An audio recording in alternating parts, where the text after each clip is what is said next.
Hey guys, how you doing today? I'm just getting off work, heading home. Gonna have a nice swim in the lake today, I think. It's kind of chilly, so I think it's probably only gonna last about 30 seconds. I'm like right on the Great Lakes, so it's not known for being warm here in Canada, but it's like that polar bear swim stuff, right? It gets your heart racing, you get moving. It's good for you. That's what I'm gonna tell myself. But it's also good for my shoulders, and my shoulders are really what I need to work on, right? Like, everybody's got some kind of physical thing that they really want to work on, and for me it is my shoulders. I find I get really hunchy like that, and it causes me all kinds of back problems. I don't really know what to talk about in this video, honestly. I can only rail against the conservatives and the capitalists, so often. Before it's like, okay, I hit those notes. And there's not, it doesn't seem like there's anything new or big in the news cycle, right? It seems like we have a momentary lull here.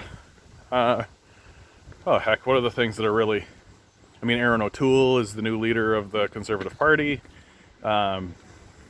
He did so by rallying to the social conservatives. You know what, man? I have not actually railed against the media in this place for a little while.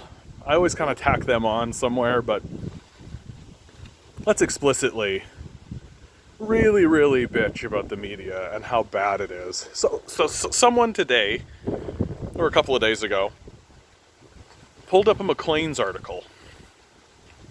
And the title in question was, it was like something like, "Are the Tories even a party anymore?" Or "Are the Tories relevant?" Or "Does Canada need the Tories?" I believe that was the title. And this title, so first of all, pretty evocative, comes from Maclean's magazine, like 1968, something like that. Hey Susan, how you doing? And so this is the type of question that would get asked in today's media. And you'd have like a 2-pager, right? And it would essentially be a smear piece that would really lambast whoever they were trying to smear, right? Whereas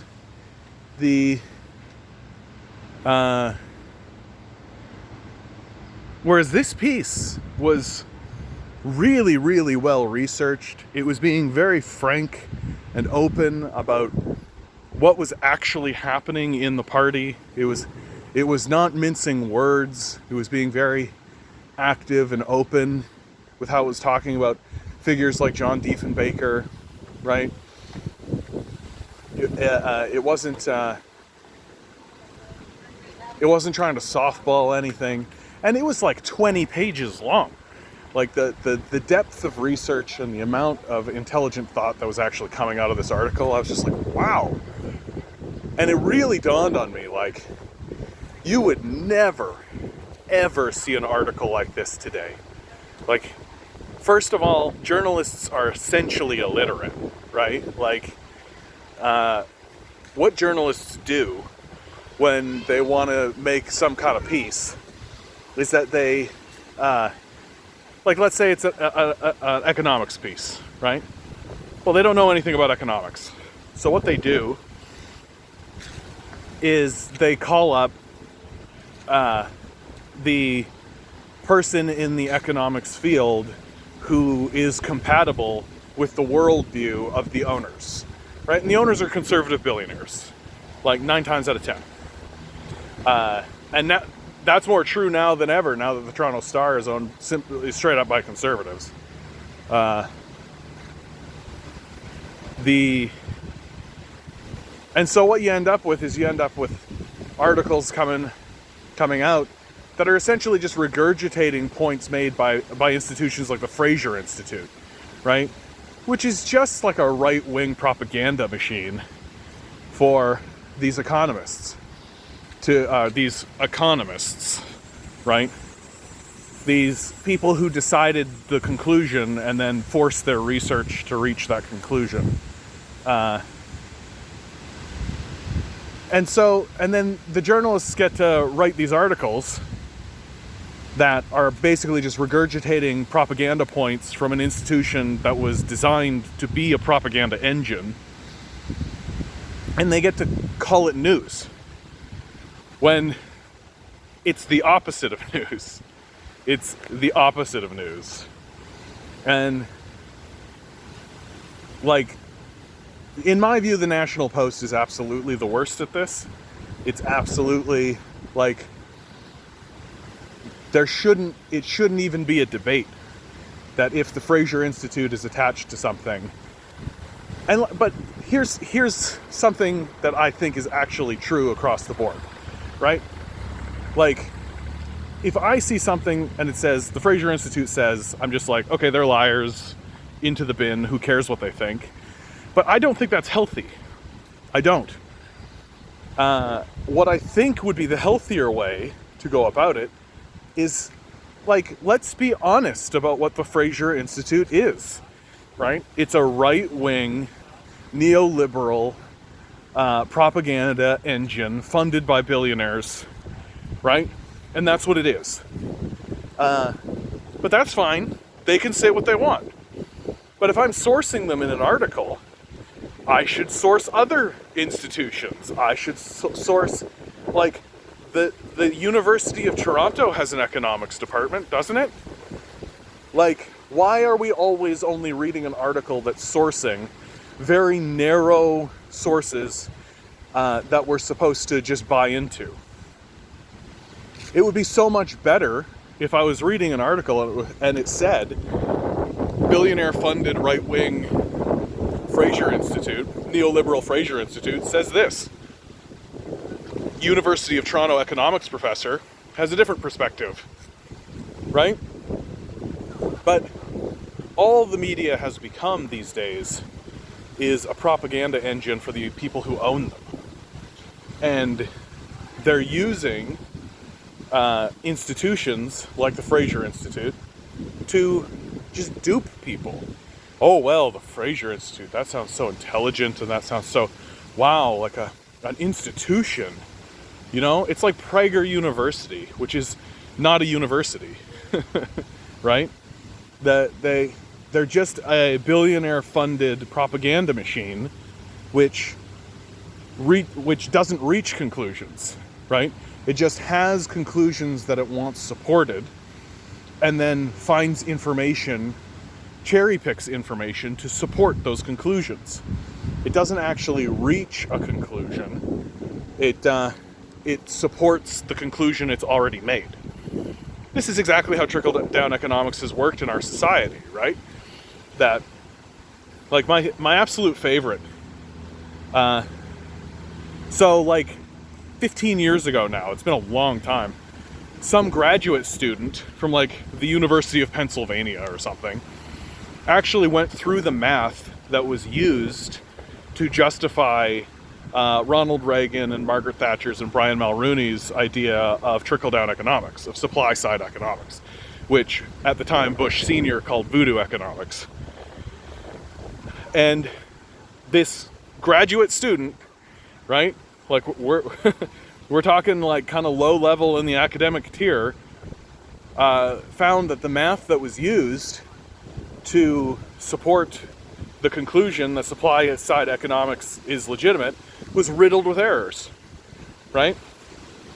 So literally, corporations, big business, paid a couple of university professors to make something up, and then used these bullshit reports that had a bunch of easily falsifiable information inside of them, and then just turned around and used these lies to unfold a economic policy here in North America and across Europe that is not based on evidence. And we were all supposed to just gulp that down and accept it. And now, because that system is a fraud and it doesn't actually work, it's collapsing around us, right? And it's plunging people into poverty while generating enormous amounts of wealth for an extremely small group of people. And if you want to talk to those people, just go to on Reddit, go to the subreddit r/Canada, right? You'll talk to these people, you'll realize how delusional they are and how out of touch with reality they are. I have a consistent, one of the things I do just on my coffee breaks, on my lunch break, is I go to this subreddit. And I'd say out of 100 interactions I have, I find one person who is actually genuine about the conversation. It's mainly like right-wing fascists, bots, and like clear I've drank the Kool-Aid neoliberal like right-wingers. And if you say something even remotely close to empathy, like people should have food, right? Not only will you be downvote brigaded, right? People should have food. You'll be told that we can't afford it, and that it's bad for society. So it's bad for society to have people, to feed and clothe people, somehow. I don't quite know how that works.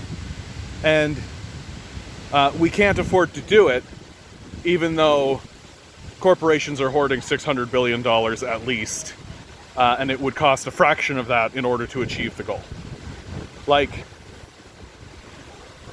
and I completely put all of this right at the foot of our media and our media class. The whole purpose of having a media and having a journalist, a group of journalists reporting on things, is so that when politicians and businessmen stand up and say, oh yeah, here's an idea that we think works, you have a skeptical eye that actually looks at it and goes, really? I don't think so. Let's pick this apart. That no longer exists in Canada. It certainly doesn't exist in the United States. What exists in Canada is a handful of billionaire-owned organizations that claim to be news organizations, but that really strictly do exist exclusively to narrow the field of conversation and also to distract from the adult conversations that need to happen. So here's a classic conversation that happens that simply should never happen in a rational, free and open society, right? Which is, let's take it back to before there was universal health care. You can go back, you can find these conversations, they existed. So you say, I think people should have health care covered. I think that that's a good idea in a free and open society. I know that this is something that's being debated throughout the States. The rest of the world hasn't figured out. Like even small countries like Cuba have this figured out, right? Like you don't need to go very far to figure this out. So, I think people should have free health care. What are you, a communist? Don't you know that communists killed millions of people? And like right away, the conversation, like that's not a debate or a conversation, right? That's not a conversation about the issue of healthcare. That's not a conversation about whether or not it's good or bad for the population. That's not even a conversation about whether or not we can afford it. It's literally a conversation about a culture that no longer exists anymore, in order to distract from the actual conversation. And like, my view is that the people who are saying, oh, you're a communist, like these people are delusional. Like they're actually like I think they actually have like a mental illness. Like I think we're talking about dementia here. Like I think the people who are bringing up, you say, yeah, I think people should have food, and then they bring up communism, or they say Venezuela. Like I genuinely think that they have a mental illness and that what the billionaire class is doing is they're creating online pockets where these mentally ill people can gather and sort of verify amongst one another that the true problem is communism and Venezuela, while completely ignoring, right? And like, this is where I like really put my foot into like, it's got to be a mental illness territory, that because there's no other way to explain how they can completely ignore their own history, right? Like, just completely ignore their own history, but take a single moment, like a single year of a communist's rule in any place, and then elevate that to the to overwhelm the entire picture, because they're not actually like being genuine or honest about what's happening. They just live in their little bubble, and they know that the people in their bubble agree with them, which has got to be nice for them, because probably people outside, like probably people they meet on a regular basis, do not. Because I think to make the connection between people should have food and that's communism, which murders millions of people, like it's such a large leap of logic. But then you go and you look at the media landscape, like this is such a common response that you would think that like a media landscape, there would be at least one person, one journalist in the media landscape that would actually say something about this subject, right? That would actually go, who would actually know something about communism, would actually say, like, look, supporting, like, getting people food and shelter is not communism, right? It's just, this is a rational policy that actually helps people.